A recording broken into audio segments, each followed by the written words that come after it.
மாமி கிரியேஷன் சார்பில் இனிய வணக்கத்தினை தெரிவித்துக் கொள்கிறேன். நேயர்களே,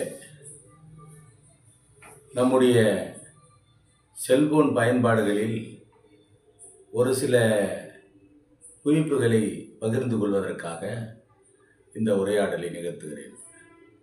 குறிப்பாக நாம் இப்போது செல்போன் கையில் வந்தவுடனேயே மனிதர்களுடைய அன்றாட சூழல் நிறைய மாற்றத்தை கண்டிருக்கிறது.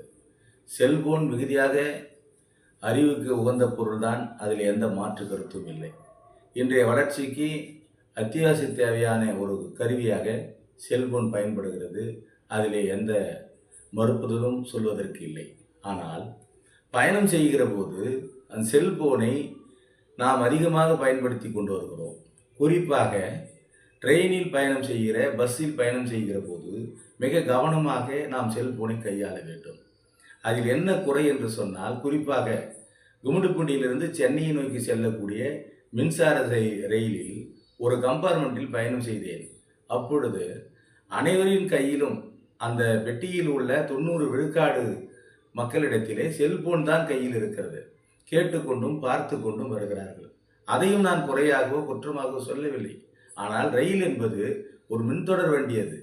அதில் எந்த விதமான அசம்பாவிதம் ஏற்படுகிறது, மின்சார ரயில் எந்த விதமான சத்தத்தை ஏற்படுத்தி வண்டி கோளாறுகள் எப்படி போகிறது, கோளாறுகளில் எப்படி பயணிக்கிறோம், தாமதமாக செல்கிறது, அதிவேகமாக செல்கிறது, எந்த நிறுத்தத்தில் எப்படி நிற்கிறது என்பதை கவனிக்க வேண்டிய பொறுப்பு நமக்கு இருக்கிறது. அது மாத்திரமல்ல, நம்முடன் பயணிக்கிற அத்தனை பயணிகளும் நேருக்கு நேர், எதிருக்கு எதிர், ஓரடி அரடி வித்தியாசத்திலே தான் அமர்ந்து கொண்டு போகிறோம். அவர்கள் இன்பத்திலும் துன்பத்திலும் கஷ்டத்திலும் வறுமையிலும் நோயிலும் அவஸ்தைப்பட்டு கொண்டு வருகிற மக்கள், பெரும்பான்மையான மக்கள் பயணிக்கிறார்கள். அந்த பயணம் இனிமையாக அமைய வேண்டும். நம்முடைய பயணம் எப்பொழுதும் இனிமையாக இருப்பதற்கு நாமும் ஒத்துழைப்பு தர வேண்டும். அப்படி நமக்கும் அதிலே பொறுப்பு இருக்கிறது என்பதை உணரப்பட வேண்டும். ஏதோ பயணச்சீட்டு பெற்றுக்கொண்டு ஏறிய இடத்திலிருந்து இறங்கும் இடத்திற்கு இறங்கிவிட்டோம் என்பது மாத்திரம் போதாது. ஆனால் நாம் பயணம் செய்கிற போது அனைவருக்கும் ஒத்துழைப்புடன் இருக்க வேண்டும்.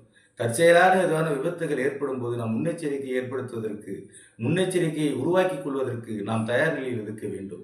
அப்படி இருக்க வேண்டிய பொறுப்பு நமக்கு இருக்கிறது. இது பொது இடத்தில் வருகிற போது பொது ஒழுக்கம் என்பது ஒன்று உண்டு. அந்த பொது ஒழுக்கத்திற்கு களங்கம் விளைப்பது போன்ற செயலாகத்தான் நான் இதை கருதுகிறேன். ஆதலால் அனைவரும் பொது இடத்தில் பொது ஒழுக்கத்தை கடைபிடித்து செல்போன் கருவிகளை ஏதோ அவசர தேவைகளில் ஓரிரு வினாடி பார்த்துவிட்டோ பேசிவிட்டோ தகவல்களை பரிமாறிவிட்டு பயணம் முடித்துவிட்டு பேசுகிறேன் என்று சொல்லி பயணம் செய்கிற பயணிகளை பார்த்து பேசாவிட்டாலும் கூட கவனித்து கொண்டு செல்ல வேண்டிய மிகப்பெரிய பொறுப்பு பயணிகளாகிய நமக்கு உண்டு என்பதை உணரப்பட வேண்டும் என்று நேரத்தில் எடுத்துச் சொல்லுகிறேன். நன்றி. உங்கள் மாமி வேதாசலம்.